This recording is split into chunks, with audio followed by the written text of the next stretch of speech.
Good afternoon, everybody. Pastor Dave coming to you from my office here at St. Andrew's Lutheran Church in Yorktown with another episode of Mini Church. It's good to get together and to see everybody in this way after a very busy Holy Week with Maundy Thursday, Good Friday, and Easter Sunday. We had a huge turnout online for our worship services, and I am, as usually, humbled and honored to be called the pastor of you and of so many people. I am praying for you guys and hope all are doing okay. The words that I get as I call around folks from the congregation are that people are mostly doing okay.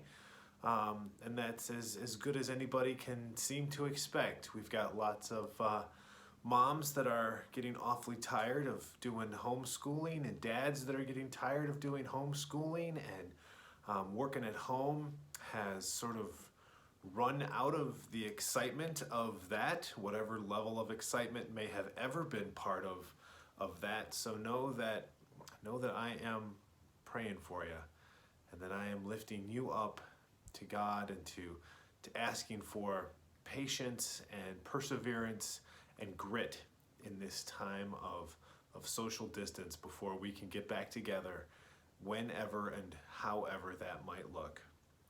I wanted to read for you a poem that has been making its rounds around the internet. It's called "And the People Stayed Home" by Kitty O'Meara. And the people stayed home and read books and listened and rested and exercised and made art and played games and learned new ways of being and were still and listened more deeply.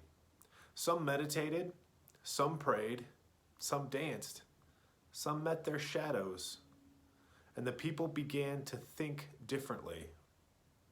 And the people healed. And in the absence of people living in ignorant, dangerous, mindless, and heartless ways, the earth began to heal. And when the danger passed, and the people joined together again, they grieved their losses, and they made new choices. They dreamed new images and created new ways to live and heal the earth fully as they had been healed. When I was a kid and I couldn't fall asleep or whatever, my mom would come in, and I remember her snuggling me, and she wouldn't say be quiet or lay down. She would always say the words, be still. And I don't know if they were inspired by Psalm 46, but they certainly remind me of Psalm 46 even today. Part of Psalm 46 reads, "He makes the war cease to the end of the earth. He breaks the bow and shatters the spear. He burns the shields with fire.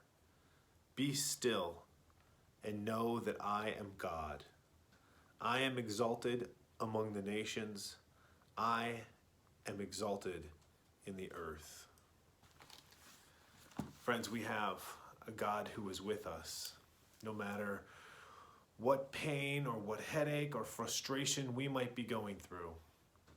And sometimes, no matter how hard it is, we are called to simply be still, to let God be God, to give time for ourselves to heal, to give time for the earth to heal. In this time of pandemic, I ask you to be still, to stay home, to do the right thing, because this is working. We are coming together by not coming together, and we are getting it done. And when it is safe to do so, we will come together and worship. We will break bread. We will lift cups of communion. We will dip our hands in the waters of baptism. We will marry and we will bless babies.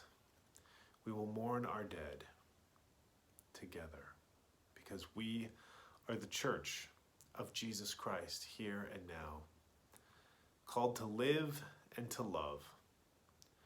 So now that we have heard the Easter message, as we have seen the empty tomb, we join the women and we join the disciples, and we join all of the apostles and those that have handed the faith down from one generation to another, from the very beginning to whomever handed you the faith. Now it is in our hands. Now the gift has been given to us. And as we come together after this pandemic, I invite you to pray about, to think about, who is it that God might be calling me to? Whom might need to hear what God has done in my life?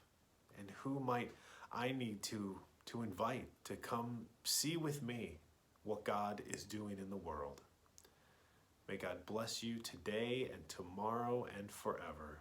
May God bless those who are working in the hospitals and in the nursing homes, who are stocking the grocery shelves, who are keeping our world operating, who are those who go to work so that we can stay home.